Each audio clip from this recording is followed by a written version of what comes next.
Baik, sebelumnya Sawali, Assalamualaikum warahmatullahi wabarakatuh. Waalaikumsalam warahmatullahi wabarakatuh. Saya ucapkan selamat pagi semuanya.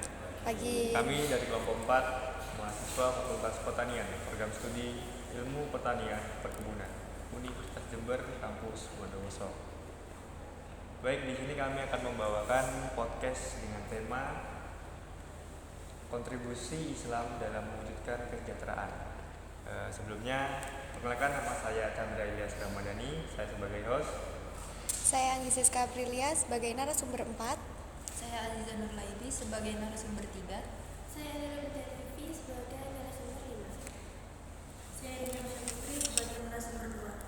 Saya Siti Muhammad Tawaliana Bisa sebagai narasumber 6. Saya Muhammad Rahman Zainal Abidin sebagai narasumber pertama. Baik, di sini saya dan rekan-rekan sekalian akan berbagi perspektif ataupun sudut pandang mengenai kesejahteraan menurut Islam.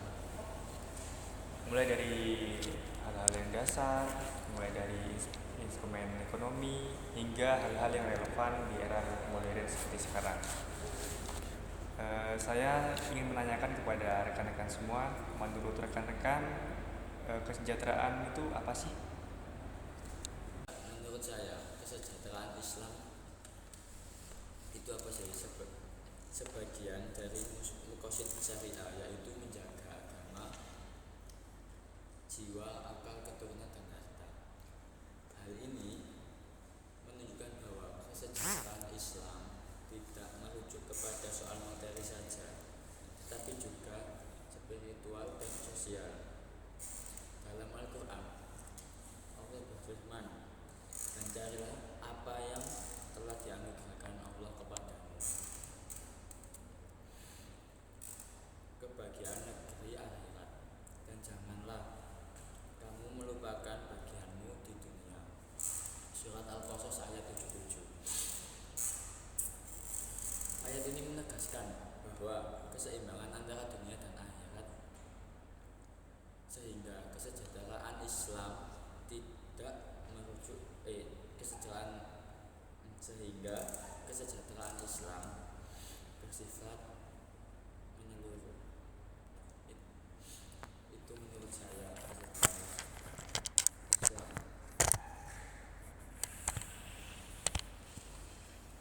Baik, terima kasih Pak Rosmindi menyampaikan perspektifnya atau sudut pandangannya terhadap apa sih kesejahteraan menurut Islam.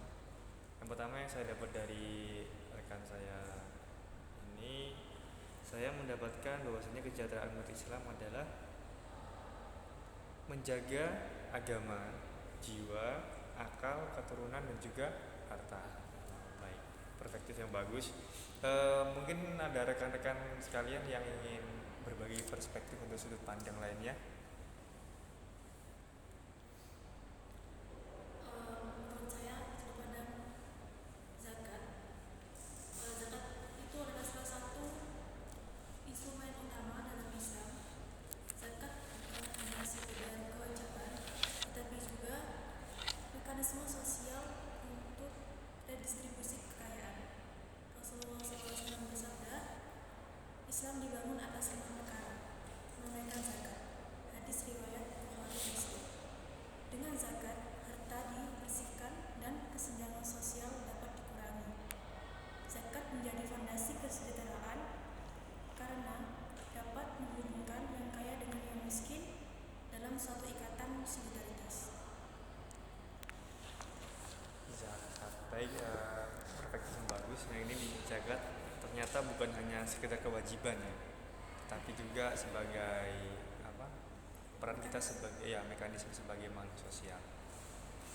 Baik, perspektif yang bagus dari narasumber kedua.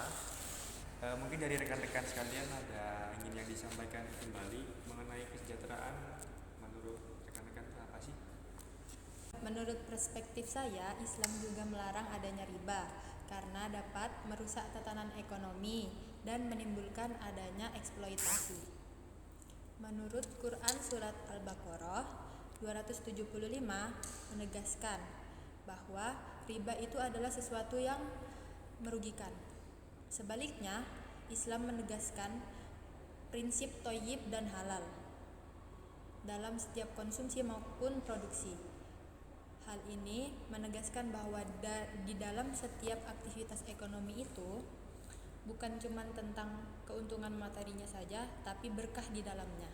Itu menurut saya. Baik, dari pandang yang bagus dari narasumber, di mana di sini riba itu sangat merugikan ternyata ya. Jadi tidak hanya merugikan orang lain, bahkan riba sendiri bisa merugikan banyak orang. Sudut pandang yang bagus. Baik, mungkin ada yang ingin disampaikan lagi dari rekan-rekan?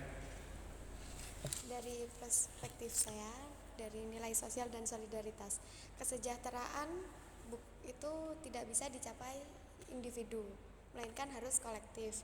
Yang dimana dimaksudkan, jika kita melihat orang lain yang masih menderita, kita tidak akan bisa bahagia, itu kita tidak bisa sejahtera. Seperti yang dikatakan Rasulullah SAW dalam pernah bersabda, perumpamaan orang-orang beriman dalam hal menyayangi, mencintai, dan mengasihi bagaikan satu tubuh, di mana satu tubuh itu yang dimaksudkan, jika satu bagian tubuh kita merasa sakit, maka tubuh lain juga akan merasakannya. Prinsip ini bukan hanya sebuah teori, tetapi juga praktik. Kita bisa melihat di dalam sebuah sejarah di masa Rasulullah, pasar Madinah, yang dimana pasar itu bukan sebagai tempat transaksi, melainkan juga sebagai area demonstrasi keadilan sosial, yang dimana di sana monopoli dilarang, lalu kecurangan tidak ditoleransi, karena tujuan utama pasar bukan hanya untuk profit individu, tetapi untuk distribusi kekayaan yang adil demi kemaslahatan seluruh masyarakat. Jadi, solidaritas bukan hanya sekedar memberi sedekah, tetapi sebuah cara hidup yang melihat masalah orang lain sebagai masalah kita juga. Itu menurut saya. Bagus. Jadi apa tadi judulnya? Nilai sosial dan solidaritas. Yang saya menarik ini, kesejahteraan tidak dapat dilakukan sendiri. Ya, Ternyata kesejahteraan itu didapat dengan secara cara bersama, kolektif. ya kolektif. Karena masuk akal sekali, pendapat yang bagus. Mungkin dari rekan-rekan sekalian ada yang ingin disampaikan? Baik, setelah beberapa narasumber menyampaikan, saya sebagai narasumber 5 akan menyampaikan mengenai sejarah Islam. Dalam sejarah, kita melihat Khalifah Umar bin Khattab mengelola Baitul Mal untuk kesejahteraan rakyat. Di Andalusia, wakaf mendukung pendidikan dan rumah sakit gratis.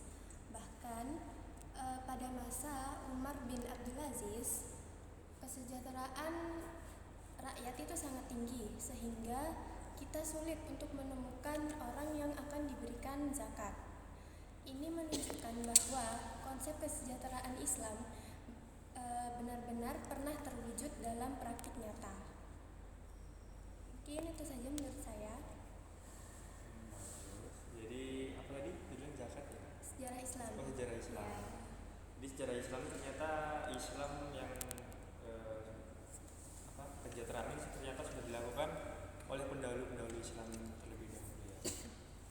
Ternyata sudah pernah dilakukan dan sekarang dilakukan oleh generasi-generasi berikutnya hingga sampai turun-temurun sampai sekarang. Ya.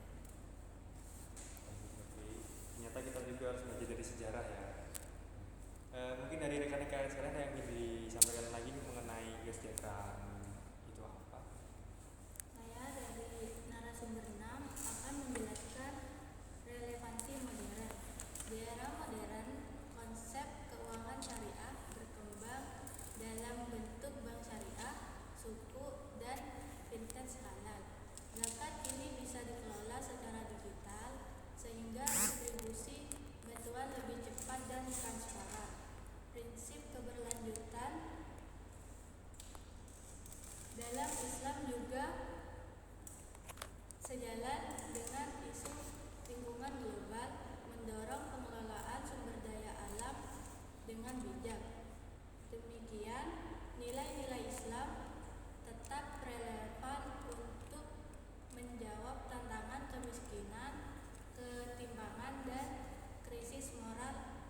secara digital dengan tidak meninggalkan aturan-aturan ataupun syarat-syarat yang harus dilakukan.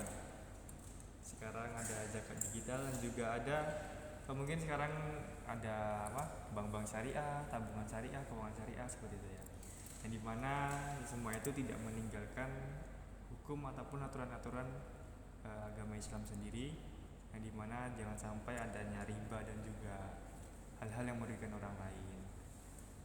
Baik, mungkin itu yang dapat podcast kali ini kami sampaikan. Kurang lebihnya mohon maaf.